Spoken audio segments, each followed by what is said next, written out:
Welcome back to Zilog and Moto. Today we're going to take a look at one of the games that made Sega in the Master System days. And that game would be, drumroll, Phantasy Star. Now before I played this for the review, I'd never played any of the other Phantasy Star titles except for Phantasy Star 3 on the Genesis, and about an hour of the first Phantasy Star Online for the Dreamcast. It's been about 25 years since I played Phantasy Star 3, and all I really remember is I didn't care for the ending. So it'll be really interesting to play it again for the review, whenever I get around to it.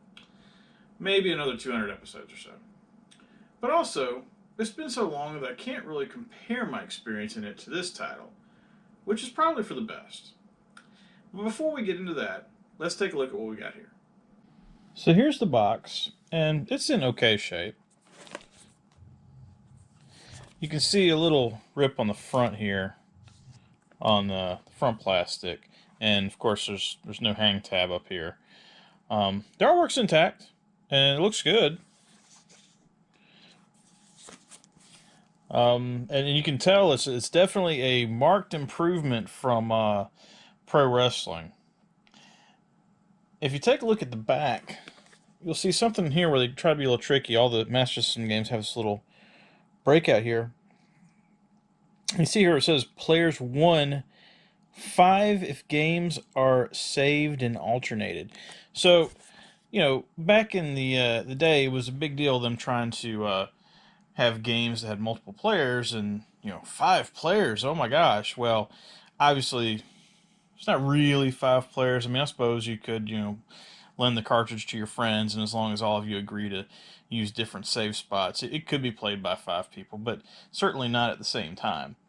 And one other part here, I guess I should mention here, down at the bottom, Mega Type, 4 meg, and battery. That was the shit for 1988.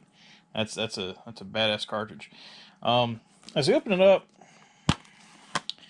you'll see your standard red label cartridge and the manual. And you can kind of tell from here, this one's already a little bit rough. Now, unfortunately, like I said, it is a little on the rough side. But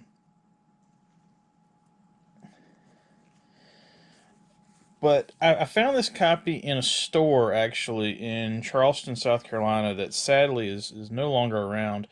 I didn't buy this online, and they were selling it for about $70. And at the time, if you're going to buy it on online, or like eBay, something like that, the going rate was about $85 to $100. So I kind of jumped on the fact to get it for $70, even though the manual's a little rough.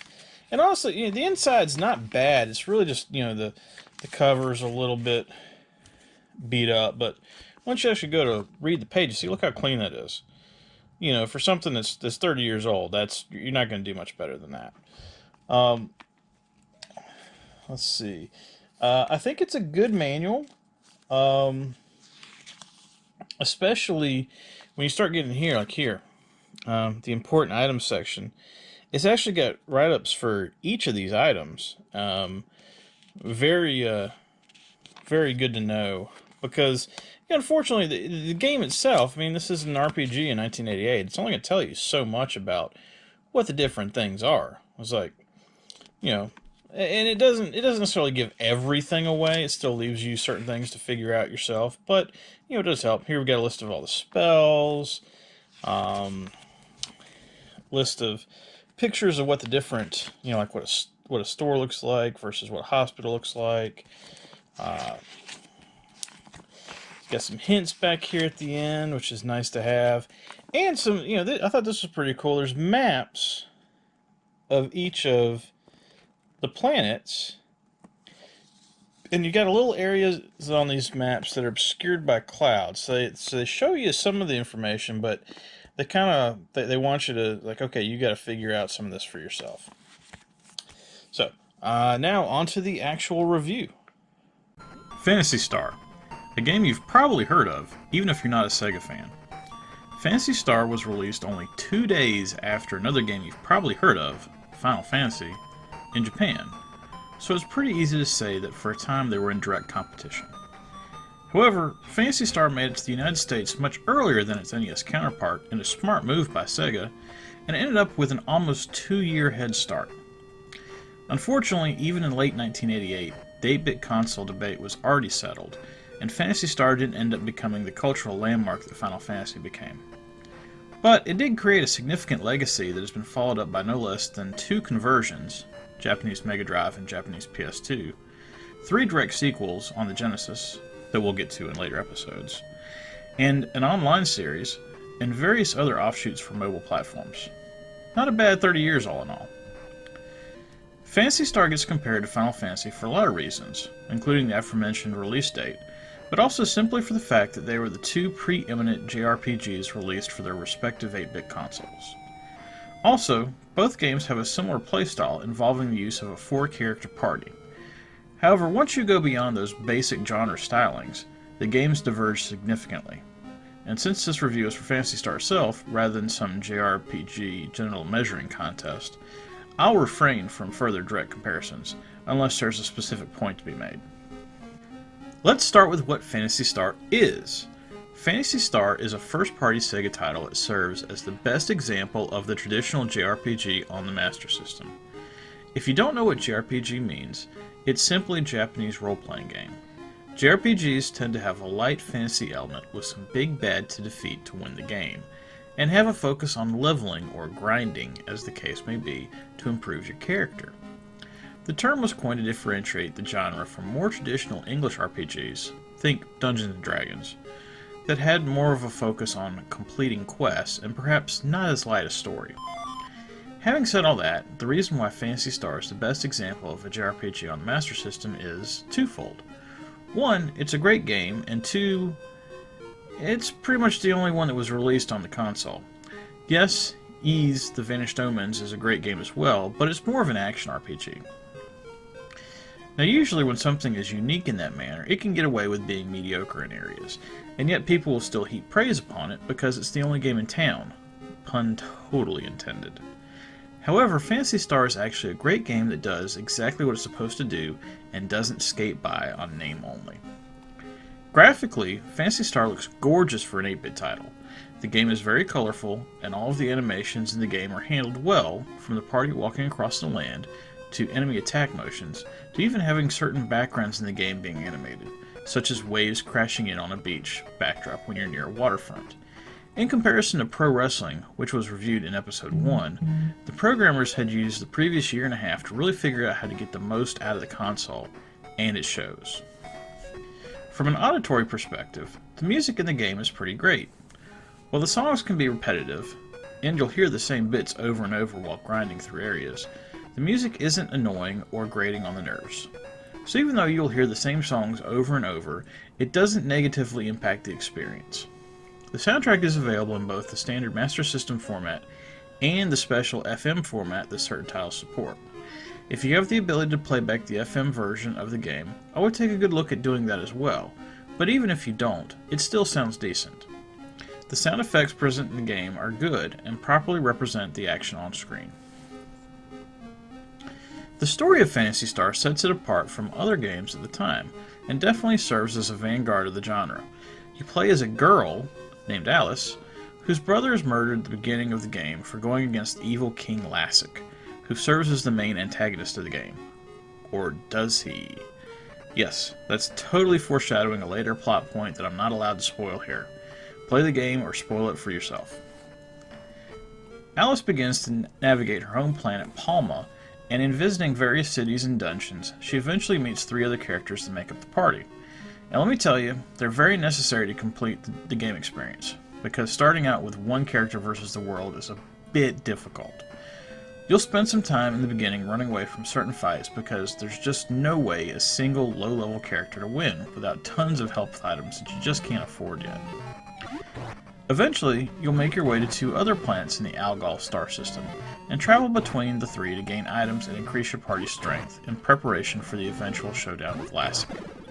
This is one of the areas where the game shines, and it's an interesting mix of sci-fi and fantasy. The first time you see a guard at a spaceport, you'll instantly get a Star Wars-esque feeling, as it's pretty obvious that their armor designs are inspired, i.e. blatantly ripped off, of your standard everyday stormtrooper. This environment where robots and space travel is normal meshed with magic use and fantastic beasts is a large part of what makes the game special, and would change the genre from here on out.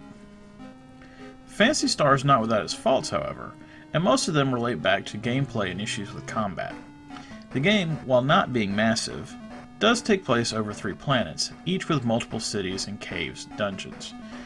Unfortunately, there's not always a clear line of what you should do next. NPCs in the towns give decent advice and explain the surrounding areas, but exactly how to get certain key items tends to either be cryptic or just with no clear guidance. The manual for the game is nice and does explain certain things, but at times you'll be just on your own to figure it out. Using a guide is definitely the preferred way to enjoy the game, just so you have a clear idea of what to do rather than wandering around fighting enemies aimlessly. The game gives your characters a very limited inventory. Not as strict as, say, Resident Evil, but still you only have 24 slots available to store items. Compounding this problem is that by the end of the game, you'll have collected about 15 items that just sit there taking up space that can be used for healing items, etc. Also, when you're going through a dungeon, pretty frequently you will be defeating enemies and looting chests at such a rate as to fill your pockets, and you'll have to start deciding just what is important to keep and what you can drop on the spot. Hint, flashes are useless if you can save up for a lamp early on, but it doesn't hurt to keep a trancer on you just in case you really need to get to a hospital. And you will. Cities in the game tend to have the following locations: 3 different stores, a hospital/place to rest, and a church. But this is not always the case. It really depends on which city you're in. The stores consist of an armory, for weapons and armor, a second-hand store that sells general items and that buys any item that you need to get rid of, and a first food store. Wait, first food? That can't be right. Huh. Well, sure enough, they are first food stores. The translation of the game is pretty good, but this is definitely a problem. Anyway, the first food store sells the only health items in the game: a cola that refills 10 hit points and can sometimes be used to bribe NPCs into giving out information, and a burger that refills 40 hit points. Note that there are no items in the game that can be used to refill magic points or to resurrect dead characters. Those correspondingly require visits to the hospital or place of rest, or the church to cure what ails you. The church is also used to tell you how many experience points your characters need to level up, which is a nice touch. One glaring issue is with combat. In combat, you always fight only one enemy, even if it's multiple copies of that enemy. This isn't that big an issue, especially for what's essentially a first-generation title, but when you fight multiple copies of the same enemy, you have zero control which enemy your characters attack, and there seems to be no rhyme or reason as to why the attacks happen at all, other than choosing to attack the enemy. When you fight 1 or 2 enemies, this doesn't matter too much, but by the end of the game, fighting parties of 4 to 6 enemies is common, which really makes the game take much longer than it should, since you can't concentrate fire and eliminate attackers quicker to spare yourself additional rounds of damage. The best example of this is towards the end of the game. You will fight an enemy called a mammoth that can show up in a party of 5, with each mammoth having 180 hit points, meaning you'll have to dish out 900 hit points at random to close out the fight. At higher character levels, it's not a dangerous fight, but it does take way longer than it should. 2 more in-game complaints relate back to the later dungeons and top-level gear for the characters that's contained within. The dungeons/caves/towers, etc. are represented by 3D block-based maps that have multiple levels up and down, with a character usually needing to go all the way to the top or bottom of said environment to obtain whatever objective is the point of going into the dungeon, cave, tower, etc. The layouts make sense and aren't overly tricky, and can be mapped out pretty well with graph paper. However, as you explore the levels, you'll find multiple treasure chests, and the contents of most of the chests isn't very good. Occasionally you can find a hidden chest that can be worth multiple thousand meseta, the currency of the Algol star system, but for the most part, you end up finding the same crap that you would earlier in the game, giving minimal reward to open any treasure chest other than the ones you absolutely have to. Also, the in-game gear that you're going to hunt down in these areas, It's not that impressive. While it will keep you alive against the computer, you never get a feeling of, wow, that's a badass sword. Later battles, even at higher levels, can go on for minutes, while the enemies slowly get whittled away by the best swords, axes, and guns you can come up with. On the positive side, when you get late game defensive equipment, there are only a few enemies that can really do significant damage. Even when you do face off against them, they'll have to do a certain attack to cause any level of concern, so that's nice. One important aspect of the game that you'll probably take advantage of on many occasions is the option to save, using a battery-backed up ROM. And not only can you merely save your game, you can save your game anywhere at any time, which is huge. Many games at the time were still utilizing password saves, which for a large game like this could require very unwieldy passwords that would be difficult to enter and write down. Or, if they didn't use a password system and did support battery saves, many games would only allow you to save at inns or specific save points around the world, which was certainly not convenient for late game dungeon exploring. You even get 5 save slots that can be individually named for multiple players if you're sharing the game with other people. I can't say enough good things about the save system, and it really should have been the model for all the other games in the genre going forward. All in all, Phantasy Star is a stone cold classic that I'm going to award 4 stars to, and is well worth your time to seek out if you're a fan of the genre whatsoever. There you have it. I'm really glad I decided to start this collection and this channel, because I may never have played this game otherwise. And that'd be a shame, because it's damn close to being a 5-star game, and probably one of the best titles in the entire Master System library. Tune in next time as we get another Genesis Sports title out of the way, just in time for Major League Baseball's opening day. And I do mean get it out of the way because it's not a great game, to put things mildly. Anyway, just like always, whatever you enjoy playing, have fun, and be excellent to each other. Later.